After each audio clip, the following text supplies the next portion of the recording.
ரசிகர் கூட்டங்களால் இந்த கனன்று கொண்டிருக்கிற நெருப்புக்கு பதில் சொல்ல முடியாது. அவர்கள் வெறும் கூச்சல்களைத்தான் எழுப்புவார்கள். புனா ஒப்பந்தத்திலே ஒடுக்கப்பட்ட மக்களையும் புரட்சியாளர் அம்பேத்கரையும் பழிதீர்த்து கொண்ட காந்தியை அரசமைப்பு சட்டத்தின் மூலமாக அம்பேத்கர் பழிதீர்த்தார். ஆக ஏதோ அரசியல் புரியாமல், உரிமைகளை பற்றி கவலைப்படாமல் திராவிட முன்னேற்ற கழகத்தோடு விடுதலை சிறுத்தைகள் கூட்டணியில் இல்லை. பாரதிய ஜனதா கட்சிக்கு சொல்லிக் கொடுத்தவர்கள் சில நடிகரின் விஜய் போன்றவர்களுக்கும் சொல்லிக் கொடுப்பதற்கு தயாராக இருக்கிறார்கள். அதனால் தான் புரட்சியாளர் அம்பேத்கரை முன்னிறுத்துகிறார்கள். அதை அவர் வாயாலேயே சொல்லிவிட்டார்கள். அதுதான் சிக்கல். புரட்சியாளர் அம்பேத்கரை கூத்தாடிகள் கொண்டாடுவதை, நடிகர்கள் கொண்டாடுவதை திரைப்படமாக பார்த்துவிட்டு கடந்து சென்றுவிடும் இந்த சமூகம் அம்பேத்கர் அவர்களை பேசுகின்ற, ஆய்ந்தறிகிற நூல் வெளியீட்டு விழா என்பது இப்படித்தான் இருந்து வந்திருக்கிறது, இப்படித்தான் இருக்கும் என்பதை எல்லோருக்கும் சொல்ல வேண்டிய நிகழ்வாக இந்த நிகழ்வு அமைந்திருக்கிறது. ஏனென்றால் புரட்சியாளர் அம்பேத்கர் அவர்கள் குறித்து உரையாடுகிற பொழுது, வாசிக்கிற பொழுது அவர் நம்மை உறங்க விட மாட்டார். அந்த நூலை குறித்து பேசுகிறவர்கள் கனலாக தெரிப்பார்கள். அந்த கனலினுடைய புகைச்சல் என்பது விடுதலையின் வேகமாக எதிர் இருப்பவர்களிடத்திலே அது கனன்று கொண்டிருக்கும். ரசிகர் கூட்டங்களால் இந்த கனன்று கொண்டிருக்கிற நெருப்புக்கு பதில் சொல்ல முடியாது.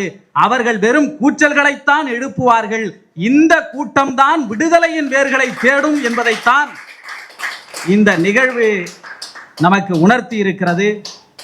நான் இந்த நூலை ஒரு 2 தலைப்புகளை சொல்லிவிட்டு நான் நுழைய இருக்கிறேன்.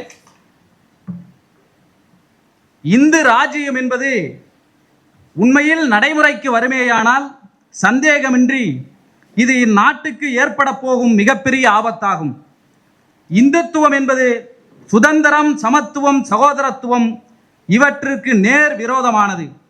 அந்த அடிப்படையில் இது ஜனநாயகத்துக்கு எதிரானது. எப்பாடுபட்டாகிலும் இந்து ராஜ்யம் தடுத்து நிறுத்தப்பட்டே ஆக வேண்டும். இது புரட்சியாளர் அம்பேத்கர் அவர்கள் சொன்னது. அதற்கு அடுத்தபடியாக மேடையிலிருந்து இறங்குகிற பொழுதே இறந்தாலும் கொள்கைக்காக நாம் இறப்போமே தவிர, புரட்சியாளர் அம்பேத்கரின் கொள்கைக்காக நம்முடைய உயிரை தாரை வார்ப்போமே தவிர, அன்றாட பிழைப்புக்காக, புதிய வாழ்க்கைக்காக கொள்கை தடம் மாறி என்ன சாதிக்க போகிறோம் என்கின்ற கேள்வியை முனைவர் தொல் திருமாவளவன் அவர்கள் எழுப்பினார். இதுதான் இந்த நூலினுடைய சாரமாக நான் தொகுத்து கொடுத்திருக்கிறேன். குறிப்பாக அன்றாட பிழைப்புக்காக புரட்சியாளர் அம்பேத்கர் கொள்கைகளை அடமானம் வைக்கக்கூடிய அளவிலே என்றைக்கும் விடுதலை சிறுத்தைகள் இருந்ததில்லை என்பதைத்தான் வரலாறு சொல்லிக் கொண்டிருக்கிறது. 1946 தேர்தலை பற்றி அண்ணன் அவர்கள் பேசினார்கள். முன்பு பேசியவர்களை பற்றியும் பேசினார்கள். உண்மையில் ஒன்றை தெரிந்து கொள்ளுங்கள்.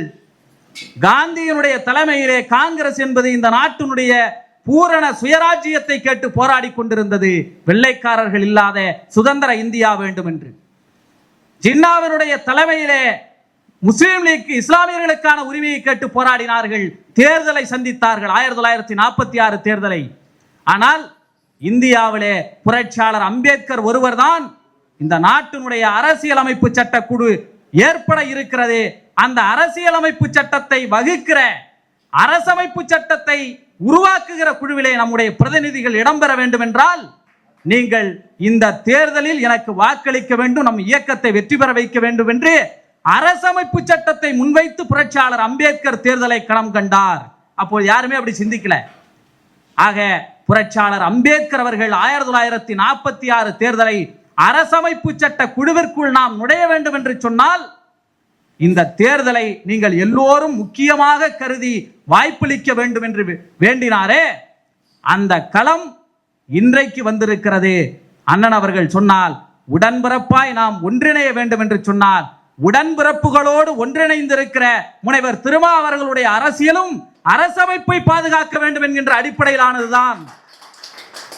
பல பேர் அதைத்தான் பேசுகிறார்கள். ஏன் காங்கிரஸோடு போயிருந்தால் புரட்சியாளர் அம்பேத்கருக்கு இப்பொழுது பேசுகிற அதிகார பகிர்வு எல்லாம் அப்பொழுதே கிடைத்திருக்கும். காலகட்டம் என்று ஒன்று இருக்கிறதே. இன்றைக்கும் தோழர் புளியந்தோப்பு மோகன் அவர்கள் பேசுகிற பொழுது சிறுபான்மை மக்களை பற்றி பேசினார். இந்த புத்தகத்தினுடைய 2 தலைப்புகளை மட்டும் நான் படித்து காட்டுகிறேன். பாபர் மசூதி இடிப்பும் அரசியலமைப்பு எதிர்ப்பும். நாஜி ஹிட்லரும் நரேந்திர மோடியும் ஒரு கட்டுரையை எழுதியிருக்கிறேன். வீழ்த்துவதற்காக விழுந்து வணங்கிய மோடி, ஓட்டு திரட்சியும் RSS சூழ்ச்சியும், தலித் பழங்குடியினுடைய அரசியல் நிலைப்பாடு, நெருக்கடி காலத்தில் திருமாவின் நாடாளுமன்ற நுழையும். ஏன் இந்த தலைப்புகளை நான் வாசித்து காட்டினேன் என்றால், அன்பார்ந்த தோழர்களே, 1992 பாபர் மசூதியை இடித்தார்கள் அல்லவா? டிசம்பர் 6ஆம் தேதியை தேர்ந்தெடுத்தவர்கள் சரியாக 20 நாள் கழித்து டிசம்பர் 25ஆம் தேதி டெல்லியிலே கூடி பாரதிய ஜனதா கட்சியினுடைய ஒரு எம்பியும் ஒரு சாமியாரும், சுத்தானந்த பாரதி என்கிற ஒரு சாமியாரும் சேர்ந்து ஒரு அறிக்கையை வெளியிட்டார்கள். அம்பேத்கர் எழுதிய அரசமைப்பை மாற்ற வேண்டும் என்று வெளியிட்டார்கள். ஆக பாபர் மசூதியை இடிக்கிற வெறி அரசமைப்பின் மீதும் அவர்களுக்கு இருந்தது. இன்று மாறிவிட்டதா? நேற்றுதான் போட்டார்கள். சுப்பிரமணிய சாமி வழக்கை போட்டார். செக்குலரிசத்தை எடுங்கள், மதச்சார்பின்மையையும் சோசலிசத்தையும் நீக்குங்கள் என்று போட்டார். அந்த வழக்கிலே உச்சநீதிமன்றம் முடியாது என்று சொல்லிவிட்டது. மறுபடியும் இன்று இன்னொரு வழக்கை போட்டிருக்கிறார். வழிபாட்டு உரிமை சட்டம் தொடர்பான திருத்த சட்டத்தை நீங்கள் மறு ஆய்வு செய்வீங்கள் என்று போட்டிருக்கிறார். ஆக அரசியலமைப்பு சட்டத்திற்கு எதிரான கருத்துக்கள் இந்த நாட்டிலே தொடர்ந்து கொண்டிருக்கிற பொழுது நாம் எல்லா தன்னிறைவையும் பெற்றுவதை போல ஒரு மாய தோற்றத்தை ஏற்படுத்தி இங்கே வேறு விதமான அரசியலை திணிக்க பார்க்கிறார்கள். மராட்டியத்தில் அதுதான் நடந்தது. மராட்டிய மாநிலத்துக்கான அரசியலை பேசினார்கள். பாரதிய ஜனதா கட்சி பின்னால் இருந்து கொண்டு தேசியவாதம் பேசிய தேசியவாத காங்கிரசிலிருந்து சிலரை பிரித்து ஒரு அரசியலை பேச வைத்தார்கள். சிவசேனாவிலிருந்து சிலரை பிரித்து ஒரு அரசியலை பேச வைத்தார்கள். 2 பேரையும் ஆட்சியை ஆளுவதை போல மாயைகளை காட்டி அவர்களுக்கு முதல்வர் ஆசையை ஊட்டி எல்லாவற்றையும் செய்து முடித்தவர்கள் வெற்றியை தமக்காக சுவீகரித்துக் கொண்டு இன்று பிஜேபி ஆட்சியில் அமர்ந்து விட்டார்கள். ஆக இப்படிப்பட்ட அரசியலை நமக்கு தெரியும். இவங்க பிஜேபி எதிர்க்கிறாங்க, பிஜேபிக்கெல்லாம் இல்ல, பிஜேபி எதிர்த்துக்கிட்டு தானே இருக்கிறாங்க, இதெல்லாம் நிறைய பேர் வைப்பாங்க. கடைசியாக அவர்களுடைய பிரச்சாரம் என்பதை பாரதிய ஜனதா கட்சி அமைதியாக இருந்தே அறுவடை செய்து கொள்ளும். இந்த விழிப்புணர்வு இருப்பதனால் தான் எத்தனை நெருக்கடிகள் வந்த போதும் அரசியமைப்பு சட்டத்தை பாதுகாக்க வேண்டும் என்றால் அதற்கு எதிராக செயல்படுகிற RSS சித்தாந்தம், பாரதிய ஜனதா கட்சியினுடைய சித்தாந்தம் இந்த நாட்டை ஆளுகின்ற வரை அந்த களத்தில் ஜனநாயக சக்திகளோடு அண்ணன் அவர்கள் சொன்னார்கள், தந்தை பெரியார் அவர்கள் அரசியலமைப்பு சட்ட நகலை எரித்தார்கள் என்று. எந்த பெரியார் அரசியலமைப்பு சட்டத்தினுடைய நகலை எரித்தாரோ, எந்த இயக்கம் 3000 கணக்கிலே சிறை சென்றார்களோ, அவர்கள் இங்கே இன்று நிற்கிற களம் என்பது அரசமைப்பை பாதுகாப்போம். எந்த கம்யூனிஸ்ட் இயக்கங்கள் புரட்சியாளர் அம்பேத்கர் வகுத்தளித்த அரசமைப்பை ஏற்றுக்கொள்ளவில்லையோ அவர்கள் இன்று வந்து நிற்பது அரசமைப்பை பாதுகாப்போம். அன்பார்ந்த தோழர்களே, ஒன்றை நான் இந்த இடத்திலே பதிவு செய்கிறேன். காந்தி அவர்களை பற்றி கிராம ராஜ்யம் என்னும் ராமராஜ்யம் என்று ஒரு கட்டுரை எழுதியிருப்பேன். இந்த நாட்டினுடைய விடுதலை பெற்ற பின்பும் கூட காந்தியார் எழுதி கொடுத்த அரசியலமைப்பு சட்டம் இதிலே சேர்க்கப்படாமல் போனதற்கு காரணம் புரட்சியாளர் அம்பேத்கர் என்கின்ற மாமனிதர் தான். ஒருவேளை காந்தியினுடைய அரசியலமைப்பு சட்டம் அவர் ஒன்று எழுதி கொடுத்தாரு, ராமனுடைய ராஜ்யமாக அவர் ஒன்றை எழுதி கொடுத்தார், அது மட்டும் இந்த அரசியலமைப்பிலே சேர்க்கப்பட்டிருந்தால் RSS என்ன சொல்ல நினைத்ததோ, என்ன செய்ய நினைத்ததோ அதை அன்றே இந்த அரசமைப்புக்குள் வந்திருக்கும். புனா ஒப்பந்தத்திலே ஒடுக்கப்பட்ட மக்களையும் புரட்சியாளர் அம்பேத்கரையும் பழிதீர்த்து கொண்ட காந்தியை அரசமைப்பு சட்டத்தின் மூலமாக அம்பேத்கர் பழிதீர்த்தார். அதான் வரலாறு. ஆக அந்த காந்தியை ஒரு பக்கத்திலும் புரட்சியாளர் அம்பேத்கரை ஒரு பக்கத்திலும் அரசியலாக வைத்துக் கொண்டு புரட்சி பேசி வருகிறவர்களை ஒரு காலம் நம்பக்கூடாது என்பதைத்தான் இன்றைய எல்லா நடைமுறைகளும் எடுத்து காட்டிக் கொண்டு இருக்கிறது என்பதை நாம் பார்த்துக் கொண்டிருக்கிறோம். ஆக ஏதோ அரசியல் புரியாமல், உரிமைகளை பற்றி கவலைப்படாமல் திராவிட முன்னேற்ற கழகத்தோடு விடுதலை சிறுத்தைகள் கூட்டணியில் இல்லாமல் இல்லை. கம்யூனிஸ்டுகள் ஏன் திராவிட முன்னேற்ற கழகத்தோடு கூட்டணியில் இருக்கிறார்கள்? புரட்சியாளர் அம்பேத்கர் சொன்னார், எத்தகைய நெருக்கடிகள் வேண்டுமானாலும் நம்மை நோக்கி வரலாம், நமக்கான உரிமைகளை பெற வேண்டிய தேவை இருக்கிறது. அந்த உரிமைகளை எல்லாம் வெள்ளைக்காரன் கேட்டாருங்க. வெள்ளைக்காரர்கள் இந்த நாட்டை விட்டு போகிற பொழுது சொன்னார், எங்களுக்கு ஏதாவது உரிமைகளை கொடுத்து விட்டு போங்கள், இந்த நாட்டை சேர்ந்தவர்களோடு எங்களை விட்டுவிட்டு போவாதீர்கள், இங்க எங்களுடைய உரிமைகளை இந்த இந்துக்களோடு ஒப்பிட்டு விட்டு போகாதீர்கள், எதையாவது செய்து விட்டு போங்கள் என்று சொன்னார். அப்படி அவர்கள் அதை செய்யாமல் போனதற்கு பிறகுதான் என்னென்ன பாடுகளை அவர் பட்டார் என்பதை இந்த புத்தகத்திலே நான் எழுதியிருக்கிறேன். இந்த வரலாறுகளை எல்லாம் உணர்ந்தவர் கருத்தியல் ஆளுமை எழுச்சி தமிழர் திருமாவளவன் அவர்கள். இந்த வரலாறுகளை படிக்காமல் பாஜகவினுடைய தேர்தல் யுத்தி, இறுதியாக இதை மட்டும் நான் சொல்லுகிறேன், பாஜகவினுடைய தேர்தல் யுத்தி என்பது வாஜ்பாயினுடைய தலைமையிலே ராமர் கோயிலை முன்வைத்துதான் தொடங்கினார்கள், பாபர் மசூதியை முன்வைத்து தொடங்கினார்கள், இந்து மத வெறியை தொடங்கி அதை தூண்டிவிட்டு தொடங்கினார்கள். அதனால் அடுத்த தேர்தல்களுக்கு அவர்களால் வெற்றியை ருசிக்க முடியவில்லை, மக்கள் நீண்ட காலத்திற்கு அதை ஏற்றுக்கொள்ள முடியவில்லை. மீண்டும் மீண்டும் தோல்வி அடைந்தவர்களுக்கு ஒன்றை RSS சொல்லிக் கொடுத்தது என்ன தெரியுமா? நீங்கள் தலித்து மக்களையும் பழங்குடி மக்களையும் குறிவையுங்கள். ஏனென்றால் OBC மக்களுடைய வாக்கு வங்கியை திரட்டுவதற்கு மாநிலங்களில் அங்கங்கு ஏதாவது ஒரு அரசியல் இருக்கும், ஆனால் தேசிய அளவிலே தலித்துகளின் வாக்குகளை திரட்டுவதற்கு அம்பேத்கர் என்கிற அடையாளம் இருக்கிறது. எனவே நீங்கள் தலித்துகளுடைய வாக்கு வங்கியை திரட்டுவது சுலபம், அதை குறிவையுங்கள் என்கின்ற அரசியலை பாரதிய ஜனதா கட்சிக்கு RSS சொல்லிக் கொடுத்தது.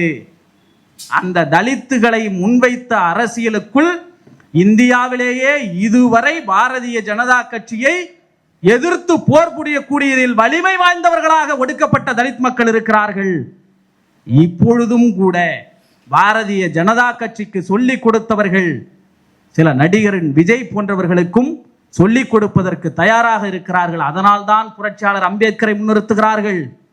அதை அவர் வாயாலேயே சொல்லிவிட்டார்கள். அதுதான் சிக்கல். இல்ல, திரைமறைவிலே தானே RSS சொல்லிக் கொடுத்ததே, ஆனால் இப்பொழுது மேடையிலேயே சொல்லி விடுகிறார்கள்.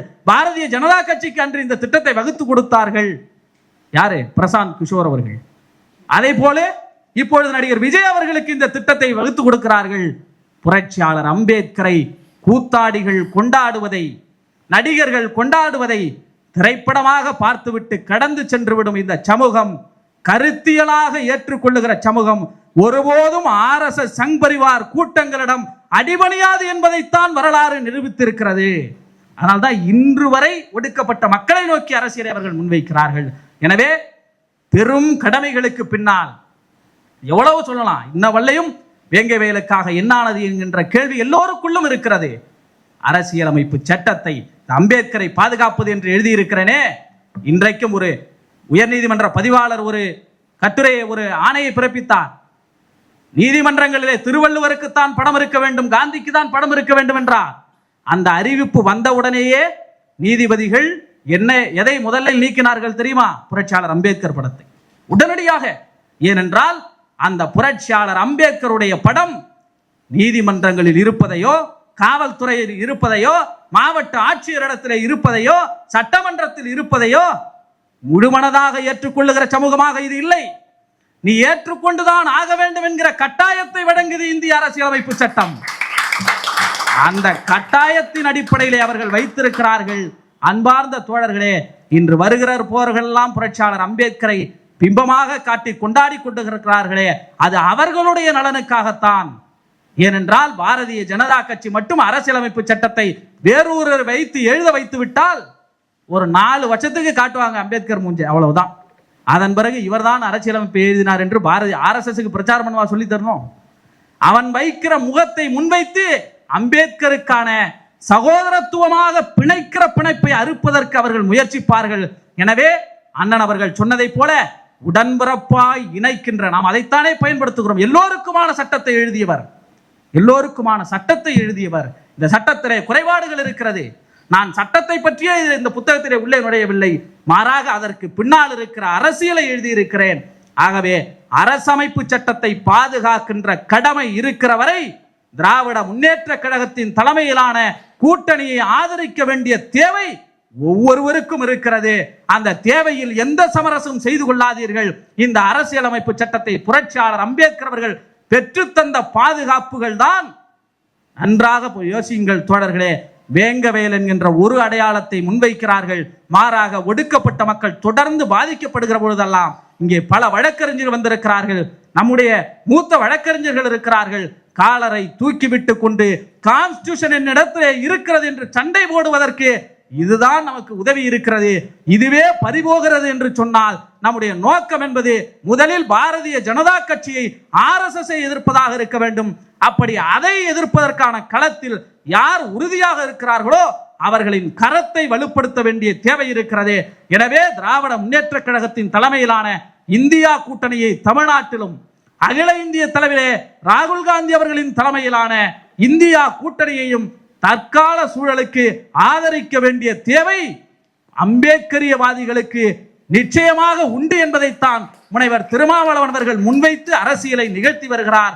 அதை இந்த தலைமுறை புரிந்து கொள்ள வேண்டும் என்கின்ற செய்தியை பதிவு செய்து என்னுடைய பகுதிக்கு நான் முதலிலே நாடாளுமன்றத்தில் வாக்களித்ததும் பானைக்குத்தான், சட்டமன்றத்தில் வாக்களித்ததும் பானைக்குத்தான். அந்த பெருமை எங்கள் பகுதிக்கு உண்டு. அந்த வகையிலே எங்களை எல்லாம் வழிநடத்தி கொண்டு செல்லுகிற ஒரு இளைஞர் சமுதாயம் அரசமைப்பை முன்வைத்து நகர வேண்டும். அதனால்தான் இத்தனை வெறும் கருத்தியலை விவாதிக்கிற தளமாக இது மாறிக்கொண்டிருக்கிறது. அந்த கருத்தியல் தளத்துக்கு பின்னால் அறிஞர் அண்ணன் சிந்தனை செல்வன் அவர்களுடைய சிந்தனை எங்களிடத்திலே புதைந்து கிடக்கிறது. அதை நாங்கள் வெளிப்படுத்தி கொண்டிருக்கிறோம். அந்த அளவுக்கு இந்த நிகழ்வுக்கு வந்து சிறப்பு செய்த அண்ணனுக்கும் இறுதியாக நன்றி உரை வழங்க இருக்கிற தோழர் தமிழ்வளவன் அவர்களுக்கும் பல்வேறு நெருக்கடிகளுக்கு மத்தியிலும் கூட இந்த நூலை நான் கொண்டு வருவதற்கு மிக முக்கியமானவர் தம்பி தருமபுரி யாழ் திலீபன் அவர்கள். அவர்தான் தம்பி பதிப்பகத்தினுடைய உரிமையாளர். அவர் பல்வேறு சிரமங்களை கடந்து என்னுடைய கையை பற்றி கொண்டு இந்த நூலை கொண்டு வந்திருக்கிறார். அவருக்கும் இந்த நேரத்திலே நன்றியை சொல்லிக்கொண்டு இந்த நூலை எழுதுகிற காலகட்டத்திலே நான் இந்த நூலிலேயே சொல்லி இருப்பேன். அப்பொழுதுதான் எனக்கு மகன் பிறந்திருந்தான். அவனுடைய பெயர் கபீர் அம்பேத்கர். அந்த இடைவெளியில் கூட என்னை இந்த நூலை எழுதுங்கள் என்று இப்பொழுது வரை எனக்கு தொடர்ந்து ஊக்கமாக இருந்து வருகிற என்னுடைய இணையர் வழக்கறிஞர் மாலதி அவர்கள் உள்ளிட்ட யாவருக்கும் நன்றியை சொல்லி நிறைவு செய்கிறேன். நன்றி, வணக்கம்.